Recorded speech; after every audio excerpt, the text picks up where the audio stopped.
Hey y'all, hey, so I'm back with another video. So we are here to review The Real Housewives of Beverly Hills. What is it, season 15, something like that? I know I started last season and then I didn't finish it. That's a combination of things. That's a combination of me feeling like, child, I don't even feel like talking about these bitches. They're getting on my nerves. I felt like a lot of last season was like very repetitive. So I felt like every week I was just gonna come up here and say, Kyle and Dorit and Garcelle and like I just felt like it was real repetitive. But also I was also just busy. But I'm back. Have a lot more of a free schedule, especially going into the holidays. So I'm gonna definitely be reviewing this every week. So very happy that the girls are back. I felt like the first episode, it was good. Like I feel like it set a solid foundation. The rest of the season looks like it's gonna be crazy. The fact that they went to so many places, like all of the different places, I said, oh baby, the girls were outside. They were outside. Like they said, hot girl summer, they was outside. So yeah, so let's kind of get into this episode. So we start off with Dorit and is it Bose? Yeah, that's how they said Bose meeting up. Y'all know that I stan Bose mostly from like a professional standpoint, like as somebody, as a black girl in marketing, Bose are goals. Like she's literally goals for me. I love her. I love her story. That lady everything to me. Anyway, so y'all know I go to pick up for Bose, right? So as we know, last season, the minute that Bose and Dorit met, it was like sparks. Like they just automatically clicked. And I feel like the relationship between Dorit and Bose plays into like kind of what happened like with Garcelle a little bit. Like I feel like all of these different friendships and stuff, especially Dorit and Bose becoming cool, you kind of seen like the effects of that kind of throughout the season. We'll kind of get to that. But anyway, so yeah, so Dorit comes over to Bo's house. You know, she drops off a nice Hermes. I saw as soon as she got out the car, I was like, "Ooh, that's a Hermes bag. That is a Hermes bag." I'm not gonna hold y'all. I've been deep into like luxury like bags and stuff because I'm like really looking to like get my collection up. You know, purse wise, like I already have a Louis. That's, you know, I got the standard Louis. Cool. But I want to keep. And obviously the Birkin is like the big kahuna, right? Like that is long-term goals right there for me. But anyway, went to go drop off, you know, a gift to Bose or whatever for her birthday. Everything went good. Da, da, da, da, da. So I don't know where the fuck my antennas was. I definitely had to see this and just forgot. But then Dorit starts to talk about, you know, the fact that she had filed for divorce from PK. And I was like, huh? And I was like, bitch, do I just not remember that happening? Clearly it happened. I genuinely forgot that even happened this year. So much has happened this year. I'm like, oh yeah, they did. She did file for divorce. That's crazy. So she's talking about that. She's pretty much, Bose brings up the picture. I guess that was seen of PK picking up some girl in the middle of the street and making out with her. And she was like, well, how did you feel when you saw that? And she was like, she filed for divorce like that same day. She was like, as soon as I saw that, I was like, oh, we're done. Like this is for sure done.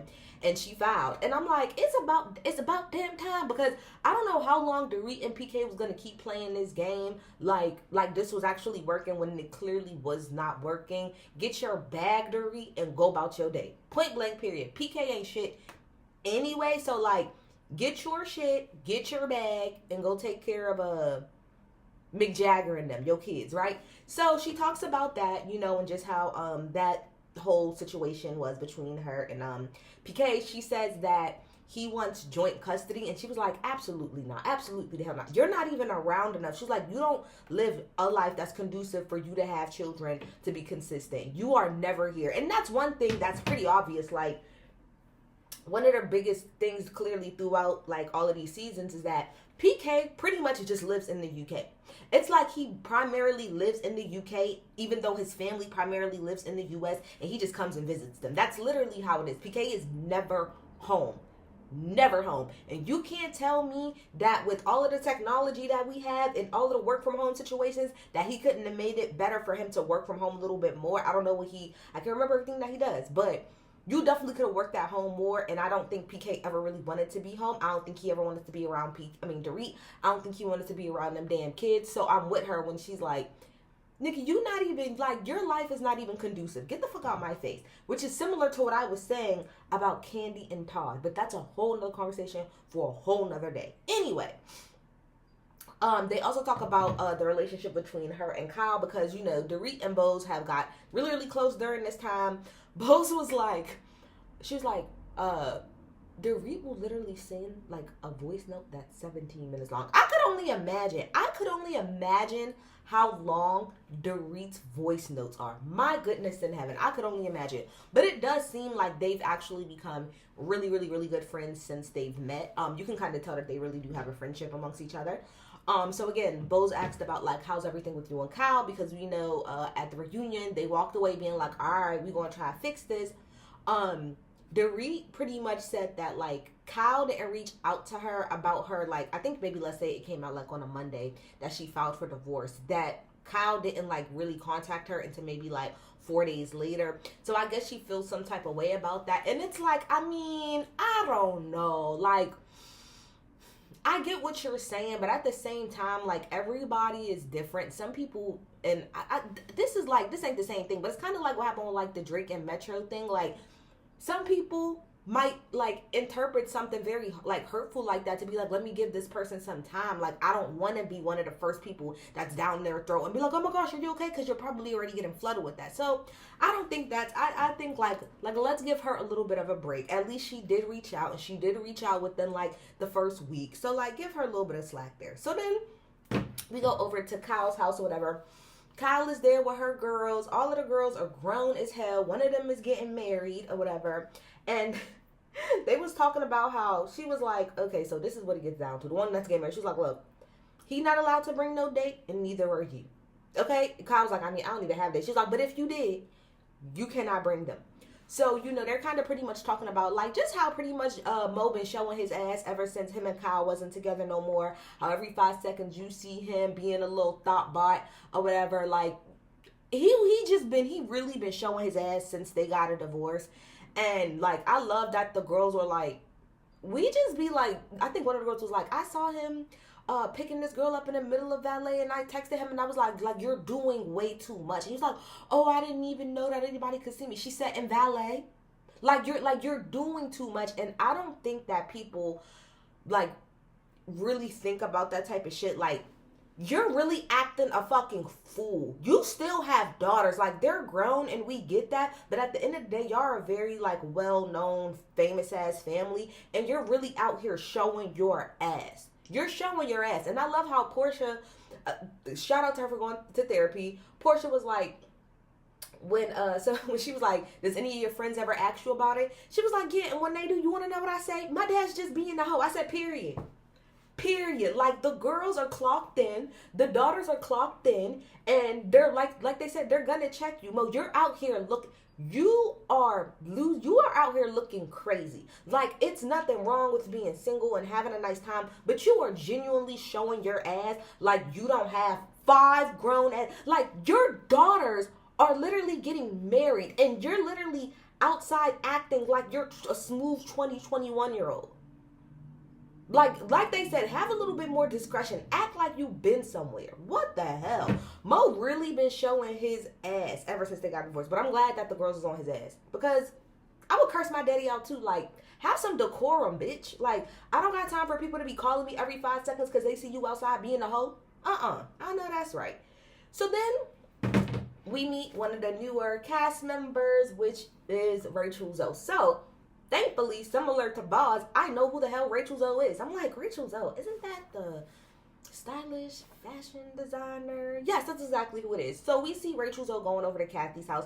I told y'all, I stand by this. I do not like Kathy Hilton. The only reason y'all like that white woman is because she has a lot of money and y'all think she's kind of quirky. But ever since that season where she went the fuck off and cursed at everybody out, that DJ out, because she feel like as a white woman, she should get preference over what gets played in the club and pulled the whole white woman. I don't see it for that lady. I never have. I never will. Similar to Candy Burris, y'all literally like the fact that these bitches have money over. Oh, because she just has so much money. She's so glamorous. Oh, girl, bye. Kathy Hilton is an entitled, rich-ass white woman. Don't care for her. Anyway, so Rachel Zoe goes over there, sees Kathy or whatever. Kathy is about to go on all of these trips, so she's helping her stop. So we learn about Rachel Zoe. I didn't even know that she had a show on Bravo, but I guess she did at one point in time. And she pretty much, gives us her story, of how she became a stylist, and then how she became a designer, and now how she has, her own, line, all that good stuff. If you know, you should know who Rachel Zoe is. None of this should be surprising. Now, one of the things that they talk about is the fact, that she is, going through, a divorce or whatever.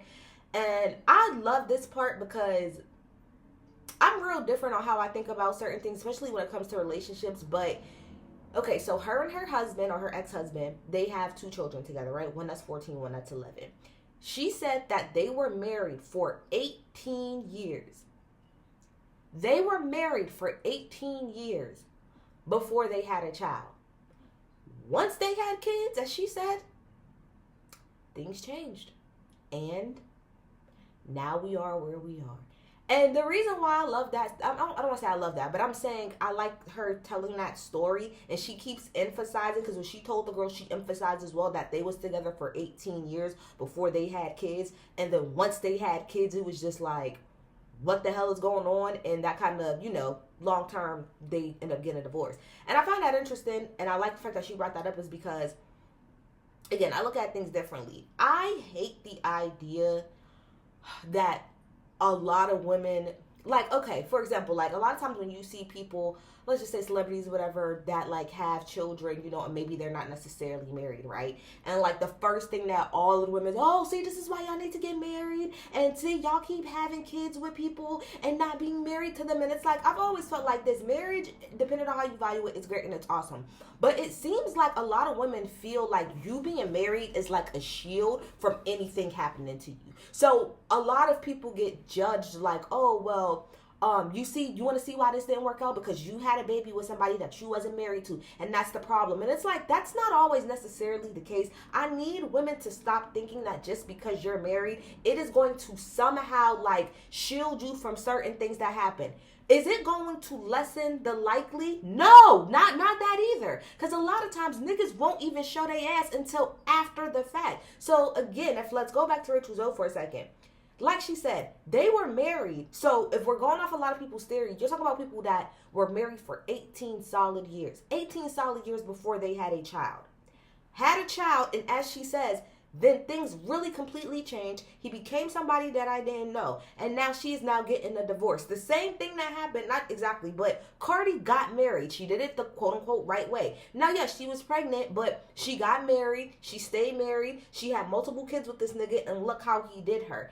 Those two things don't, getting married does not shield you from those things happening to you. And I loved her story because, again, it's not really that far off from, mine, except that, me and my man are still together. But my daughter is 2. Me and her father have been together. We were together for 11 years before we had her, right? And I do think the positives to being with somebody, obviously, for a very long time like that before you have kids, is that, kind of walking into having kids, hopefully, y'all have kind of already had, certain conversations. You know this person pretty well.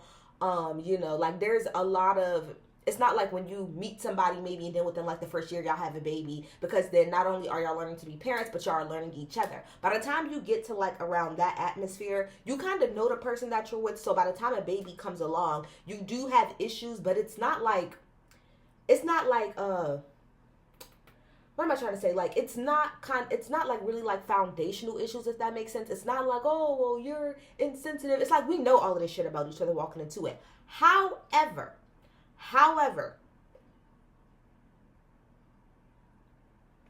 one of the things about that, though, is that you guys get used to living a certain lifestyle. You're used to it just being y'all. Y'all get up whenever y'all want to. Y'all go to sleep whenever y'all want to. Y'all can fuck all day if y'all felt like it, not fuck at all. Travel here, travel there. Y'all ain't got to worry about nothing. Y'all could do 2, 3 a.m. Walmart trips. Again, if y'all felt like today going to Croatia, y'all could leave and never come back if y'all didn't feel like it. There is also, as far as time is concerned, especially as the woman, it's a lot of like you doting on your man. And I mean, you know, vice versa too, but a lot of it is like you caring a lot for him. When that child now comes around, your relationship as you know it is no longer. It's like once you have children, it's like a whole new relationship starts. Like all that shit that we was doing, it's still some foundation there, but for the most part, we are in completely new territories. And I think that especially when you was with somebody for a long time and then you guys have kids, it's a complete, like when you have kids period, it's a complete like change of lifestyle. But when you are doing that specifically with somebody that y'all just lived a certain way for a long time, and now that gets completely flipped upside down on its head, right? It's literally changing the way that you know things, the way that you live. So there's a lot. I could do a whole video on that, but I appreciated her saying that just because, baby, when I see a lot of times people be like, why is it that the minute that people, they have kids together, they break up? And it's like, you can't have kids and ask that question. You can't have kids and ask, why is it that people be together a long time, then they have kids and break up?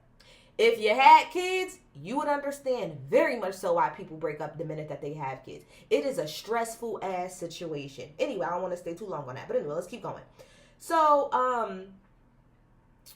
so she talks about that, you know, and just how, you know, pretty much hard that it's been. So then we see Suttton, Erica, and Kyle. So Erica and Kyle go to Suttton's house, right? Because she's having like some little lunch or whatever, and Sutton's mom is there. So first of all, they bring up the fact that Avi, which was Sutton's personal assistant, is no longer there. She said that she let him go. Now, when they tried to ask her what happened, she really pretty much talked around it. She didn't want to say exactly what happened. Whatever, that's her business.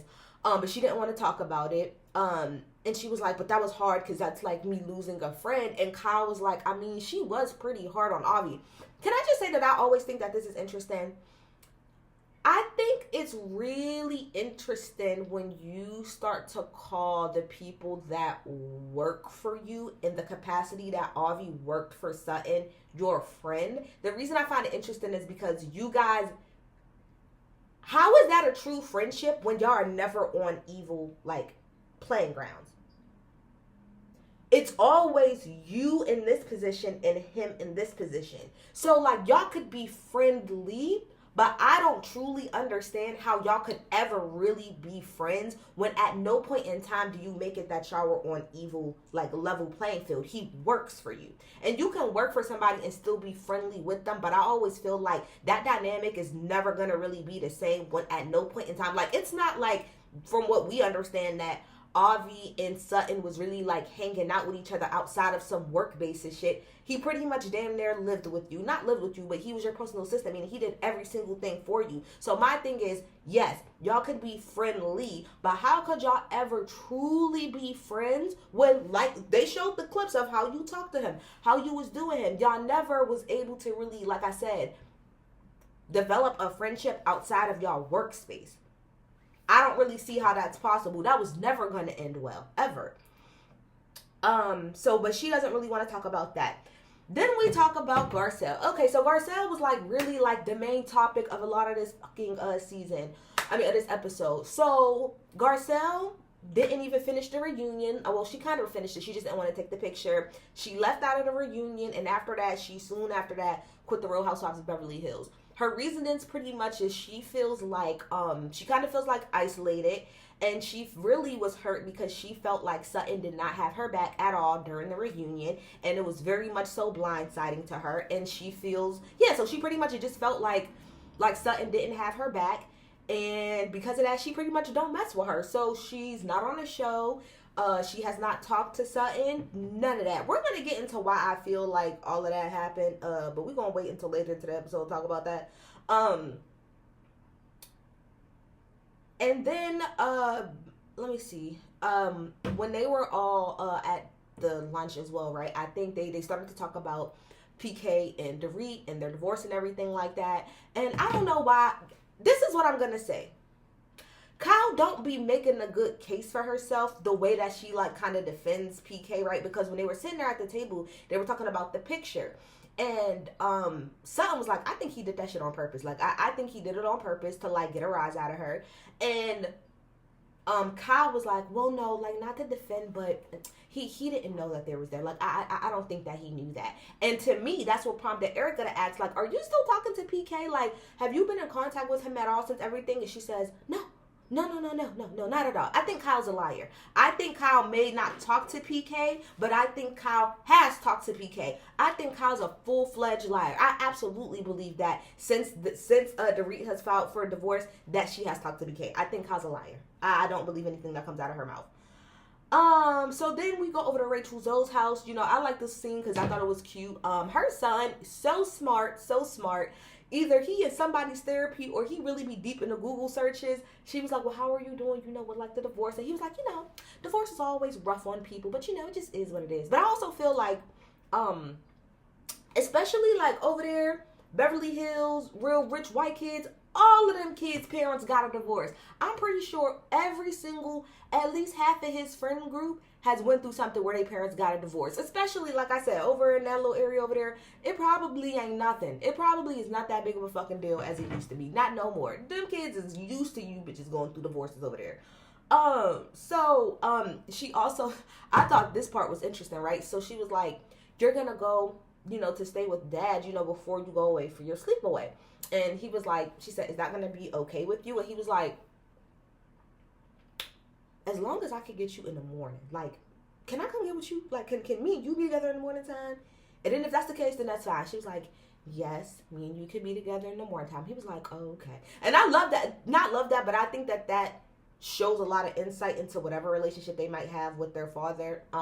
Rachel says, you know, he got like a girlfriend as soon as they broke up, and they found that weird. They find it weird why the father wants to spend more time with the girlfriend than they do him. Kids will always figure stuff out. Like, there's things that you do not have to tell your children, especially once they get to a certain age. They'll peep shit on their own, and you don't gotta coach nobody. You see, she just asked him, so is that gonna be okay with you? As long as I get to stay with you, and to me, that says volumes. The fact that he asked as long as he could be with his mama first speaks volumes to me. That's all I know. So then, Bose and Erica, they go out to eat or whatever. Bose looks so cute. Erica, I liked her hair and her earrings. She looks nice too. So, you know, they're just talking, and, you know, Erica talks about how she did this festival, overseas, and how, you know, like, right before she went out, her phone just starts going crazy.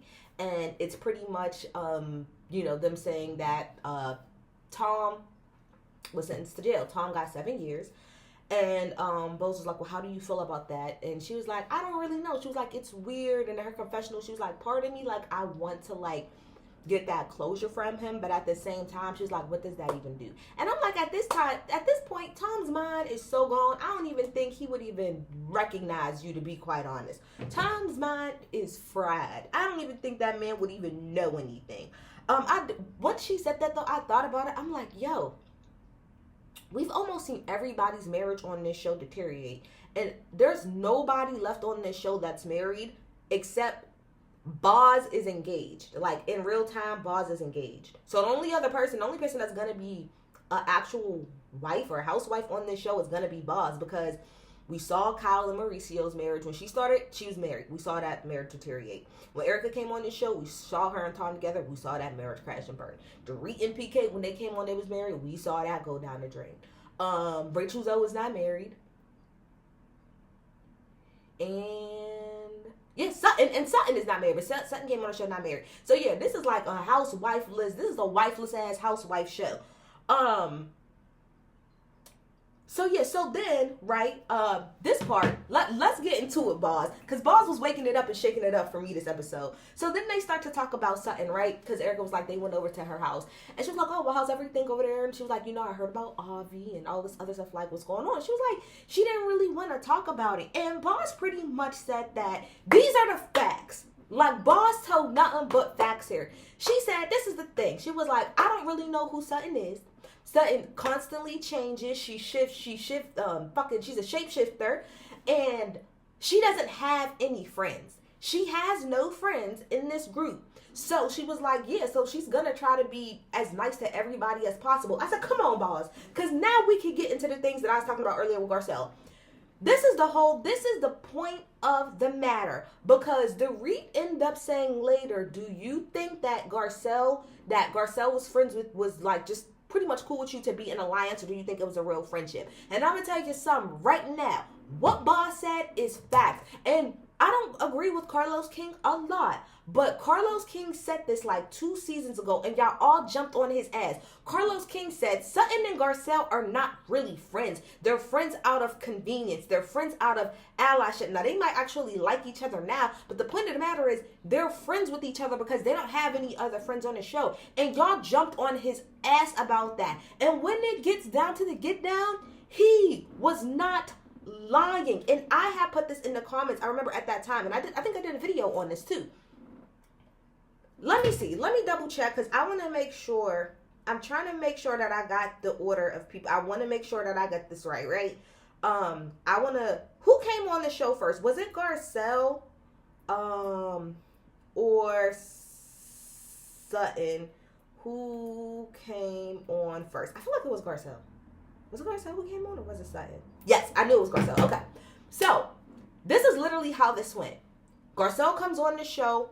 She already has a little bit of little tension and stuff like that with everybody. To me, simply because of her presence. But it's also because she was calling out, like, you know, like some racist shit that was going on, right? Suttton then comes on the show the next season after Garcelle. When Suttton gets on the show, y'all need to go back and watch this. When Suttton first got on the show, she didn't get along with anybody. It wasn't just her and Erica. She did not get along with anybody. It's really because of the way that she was acting. She was acting very like high and mighty, like, oh, I'm that bitch and you girls are pretty much like nothing. And because she did not get along with a lot of the other girls in the group, and because Garcelle already didn't really kind of fit in with the rest of the group, Garcelle and Suttton came on that next season being like this. So Carlos King wasn't lying, and Boz is not lying about the allyship that they had, and Dorit was right to ask that question. In my opinion, and I've always felt like this, to me, it's one of those things of, you lose them how you got it. You two girls became friends because y'all was on the outs with everybody else in the group. So because of that, y'all two clicked up. Now, in the midst of y'all two clicking up off of that, yes, I'm pretty sure a real friendship bloomed out of that, and y'all really did become cool. But the point of the matter is that when it was time for Suttton to stand for Suttton and not have Garcelle's back, that's what she did. And when Suttton decided, I want to be with the cool girls, talking about Kyle and the rest of them, she had no problem throwing Garcelle under the bus.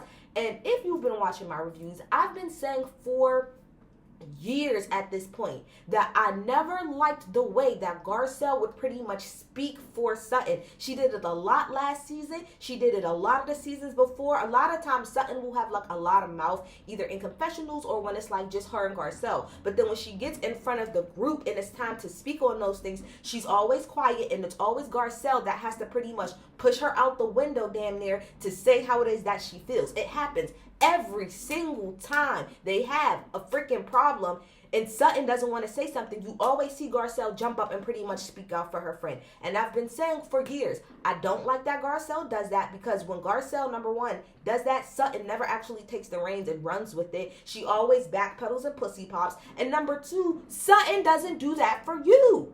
I've been saying for years that what Garcelle does for Suttton, Suttton does not do for Garcelle. I've been saying that forever, and I've been saying you need to let that woman speak for herself. But you always want to jump in because you're trying to be a good friend. But when it got down to it, when it really got down to the get down, and it was time for her to have your back, she did not. You want to know what she chose to do? Self-preservation. Self-preservation. No, I'm not going to stick up for you, Garcelle, because if I'm already somewhat into it with Kyle, I'm already somewhat into it with this person, and if I pretty much get into it, or if I have your back and pretty much call all of these girls out, then I'm really, really on the outs with all of them. That's what happened, and that's why Garcelle was pissed. I also believe the reason Garcelle was really pissed is you can't tell me that leading up to that reunion that her and Suttton wasn't talking big shit about that, about all of the girls. You can't tell me that Garcelle and Suttton did not have a conversation about, bitch, when I get to this reunion, it's up, da-da-da-da-da-da-da. And then when we get there, like they end up showing later, like Dorit said in the reunion, why is it that you're so quiet? You was da-da-da-da-da-da the whole season. Now you're sitting here and you have nothing to say. That's why Garcelle was pissed off. Point blank period. Because as someone who has constantly came to Sutton's defense, always taking the bullet for her, when it was time for you to step up for your friend, when all of those people was ganging up on her, you did not. You left her out in the cold, which is back to what I said. It was a friendship literally a friendship that started out of allyship. And that's why I say the way you got them is the way you lose them. So y'all only really became friends, not because y'all really had a real connection. It was because it was a more forced situation. Y'all didn't really have any other choice but to be cool with each other. Yes, a real friendship bloomed out of that. But at the end of the day, it broke up because the allyship was no longer beneficial for Suttton. She didn't care to be your ride or die anymore. And so because of that, that ends that friendship. So Boz is absolutely right. Who is Suttton really cool with on this cast? Her and Kyle always going back and forth with each other. Her and Erica. I knew it was bullshit. I knew that Suttton was reaching when she invited Erica to her house. You invited Kyle and Erica, a bitch that you know don't like you and you do not like her. Y'all know y'all don't like each other. But guess what? As Boss said, who else do you have to pull on? You and Dorit just got into it last season, so y'all not cool. You and Bose are not really that cool because she's cool with Dorit. So again, who do you have left on this show to be cool with? The only person that you were somewhat friends with is Kyle. Everybody else on this show, and even Kyle, you got into it with. So as Boss said, and I think Garcelle did the absolute right thing. She absolutely did the right thing.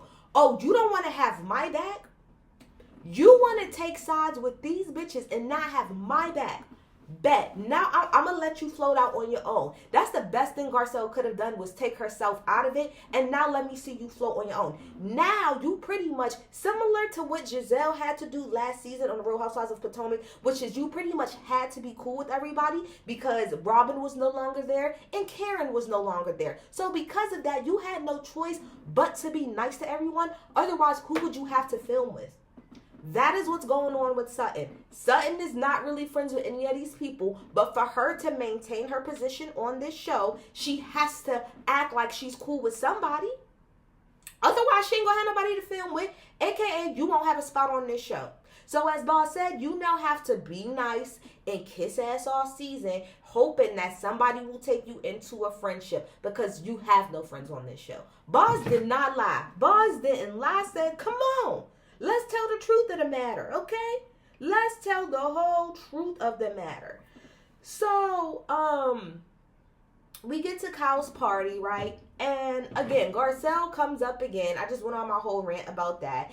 And Suttton pretty much said she doesn't know what happened. They were supposed to go out to eat after the reunion, but she completely left. And then she texted her again, and she never got a response. Like I said, Dorit asked, do you think Garcelle was around just because of an alliance, or do you think it was like a real friendship? And Suttton says, no, I don't think it was that. I think it was a real friendship. And then she cries in her confessional saying, I don't like when people talk about Garcelle like that. And again, like I said, do I think a real friendship was bloomed out of it? Yes. But the point of that matter is that y'all did become very cool because both of y'all were on the outs with everybody else that was in the group. That's a fact. Everybody know. It's similar to, like I said, the Real Housewives of Potomac. The Real Housewives of Potomac, for whatever reason, everybody want to kiss Gizelle's ass because they feel like she's the head honcho. When it comes to the Real Housewives of Beverly Hills, the girls' asses that everybody wants to kiss is Kyle, Dorit, and Erica, because those are like the quote-unquote popular girls for the daggone show. And that's what Suttton did. Suttton decided to leave her friend hanging so that she could possibly get closer and cooler with the cool girls. Why would you have Erica out of all of the girls that's on the show? All of them. You pick Erica to come to your house? If that don't show desperation, I don't know what does. I also want to bring up too, right? So I brought up earlier how I felt like Dorit and Boz's relationship kind of affected a lot of things. Boz said, I forgot, like somewhere during this, she was like, for whatever reason, Garcelle felt like I should have her back. Didn't really understand that. I'm gonna tell you in my opinion, this is what happened. Boz and Dorit's friendship, to me, caused a couple of things. Number one, Kyle and Dorit were not getting along, right? They weren't getting along. So because Boz was cool with Dorit, it made Kyle trying to get no Boz. She pretty much threw that completely out of the window. Kyle never saw it for Boz, never tried to, simply because she had clicked with Dorit. So there's that. Then when it comes to Garcelle and Garcelle not getting along with Boz, I think, again, it's because she was cool with Dorit, and Garcelle has a problem with Dorit. And then the same thing with Suttton, because Suttton is best friends with Garcelle, and Garcelle has a problem with Boz. Now she has a problem with Boz. And to be quite honest, this is my honest to God opinion, and y'all know I normally don't like to do this, but I do think that part of the reason that Garcelle was mad at Boz is because I think she felt like, you're the other black girl on this show. It's already all these white hoes on here that's like jumping on me. Why are you like jumping on like me with the white girls as well? Like, why you not taking my side? I do think that Garcelle partially felt like that. I don't care what you say. I do think she was a little bit hurt that she felt like there's another black girl on this show. Okay, cool. And now I don't get along with said black girl. And I do think there was an expectation that Boz was supposed to speak up for Garcelle simply because she's the other black girl around. That's my opinion. That's what I think. But yeah, I just think that a lot of the girls not necessarily giving Boz a chance was simply because they didn't fuck with Dorit, and because she did. And it's really, really, really weird to me. So, when Boz had met Kyle, she was like, if Kyle wants to be nice, cool. And she wants to open up, cool. But if not, I'm cool. I'll just be her acquaintance. I don't give a fuck. I said, I know that's right. I know that's right. So, let's see. So then, Kyle also says, after they talk about Garcelle and her confessional, Kyle was like, well, I just always feel, that like when Suttton was with Garcelle, she was just a completely different person. And she's very different with her than how she is with me when we're one-on-one. So like now that Garcelle's gone, I'm just happy, that she could just maybe be the person that I know. And I said, oh, Kyle, shut up. Because I'm going to tell you exactly what it was. As I just said earlier, a lot of times Garcelle was Sutton's mouthpiece because Suttton was too scared to say a lot of the things that she felt. That was the difference. When Garcelle and Suttton is together, Garcelle gave Suttton the oomph and all of that shit to pretty much say how she really felt about you bitches. Versus when she's with you, Kyle, she doesn't feel like she can say that. She's too scared. She's too meek when she's with you to ever push back on you. That's why you don't like it. You like her without Garcelle because you could push her around a little bit more, similar to what you used to do with Dorit. You can push her around, say what you want to say, and then for the most part, Sutton's going to sit there and say nothing at all. That's why you like her. Shut it. Shut the hell up. Like you better without Garcelle. Shut your mouth. So then, like I said, they all go and sit down. Rachel talks about her divorce or whatever. One thing that I did kind of like peek a little bit in the beginning was Bose was doing for Dorit what Garcelle would do for Suttton in the beginning, which is like she was kind of talking for her a little bit, which really makes no sense because if one thing Dorit can do is talk. So I don't know if Bose was trying to talk for Dorit or if she was just trying to like steer the conversation like towards that. I don't know. It was weird to me. I just noted that down. They asked Dorit, because last season Dorit was like, I'm not going to tell the kids anything, which to me made sense because they wasn't actually divorced or even filed, so I understood that. They asked her this time around, like, did you tell the kids? Dorit talks God knows for how long. She goes in a circle. Long story short, no, she didn't sit the kids down and tell them anything, but the kids have come to her and said, we know that y'all not together. They then asked Dorit, like, it came up about the picture, right, of PK out on the street. And Dorit was like, to be quite honest, I think that because Mo and PK are really cool, I think that PK saw Mo out there living his best life, and I think he felt like, oh, I want to do that too. Now, some people felt like that was her trying to be shady towards Kyle, but I'm kind of with her a little bit. I do think that PK saw Mo doing what he was doing and was like, oh, bitch, if he could do that, why can't I? I'm not saying that's the only reason, but I absolutely believe that that's like part of it, right? And so Dorit asked Kyle, like, how did you feel, like when you would see pictures of Mo? And she was like, of course, at first, like, it was very hurtful, but like now, that nigga's so much of a hoe, it don't even do nothing for me anymore. And so Rachel had asked Kyle, like, so, like, are you dating? Are you seeing anybody? And she was like, no, I'm not dating. I don't really even leave my house like that. And everybody was like, Kyle, She's like, no, I don't go nowhere to really date. I just sit in my house all day. And they're like, girl, no. Rachel was like, girl, you can't sit in your house in your bathrobe and be crying. It's easy to do that, but you got to get up and get something. Like, get up, go out. She's like, you got to go in like 3 days. She said 3 days. Yes, 3 days. Get your ass up. Go do something. Go be somewhere and then come home. She's like, I'm telling you, when you go to sleep, you're going to feel a whole lot more fulfilled. Like, don't just sit in your house. So then that's when they go on. Rachel also then brings up that she had saw Mo in Aspen, and that like 3 different people tried to get her to hook up with Mo. And she was like, I'm like, don't you know that that's Kyle's ex-husband? Like, why would I? Like, y'all are weird. Like, no thank you. You could tell that made Kyle real uncomfortable. Y'all are trifling. But yeah, but that was pretty much the first episode. They said they're going to have a hot girl summer. And I like Rachel. I think Rachel is real blunt. Rachel is real to the point. She cursed PK out in the nicest way possible. That was super funny to me.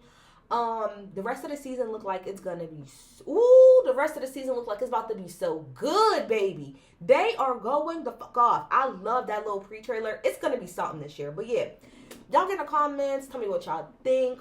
Do y'all think that Garcelle, do y'all agree with my theory, which is that Garcelle and Suttton started off being cool for alliance reasons, but then it bloomed into a real friendship, and then it pretty much ended the same reason that it started, because there was no reason for allyship anymore from one of the party side. But yeah, get in the comments, tell me what y'all think about. Bye!